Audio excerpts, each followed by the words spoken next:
Salam. En tant que professeur de Coran, il m'arrive souvent que des élèves se confient à moi sur leurs problèmes personnels et je prends toujours le temps de les écouter et de les conseiller, de les réconforter en dehors des heures de cours.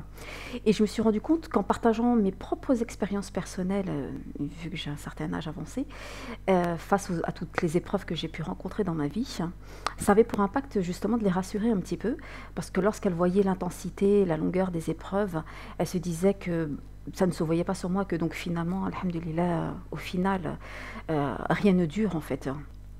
Donc c'est à partir de là que j'ai eu l'idée de raconter certaines de mes épreuves, juste dans l'espoir que ça puisse aider certaines personnes qui sont converties, parce que moi-même je me suis convertie, ou des personnes qui ne le sont pas converties, qui sont musulmanes de naissance, euh, que ça puisse les aider justement à traverser leurs épreuves avec un petit peu plus de force.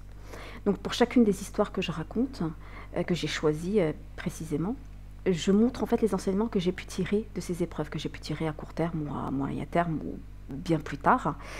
Euh, Cet ouvrage, en fait, il peut être aussi utilisé pour enseigner à des enfants, par exemple, des enfants, des ados. Vous leur faites lire l'histoire et vous leur demandez quels enseignements on peut en tirer. Et ça permet de voir s'ils arrivent à faire les connexions avec la vie réelle, avec les hadiths, avec les versets du Coran, euh, qu'est-ce qui a été fait qui n'aurait pas dû être fait. Enfin, voilà, c'est toujours un moyen, une base pour pouvoir après aborder plusieurs autres thèmes euh, islamiques. Et ces thèmes-là, justement, je les mets à la fin de chacune des histoires. À la fin de chacune des histoires, je mets une liste de thèmes qui se retrouvent au sein de l'histoire et qu'on peut aborder avec l'élève et en profiter pour faire un cours dessus.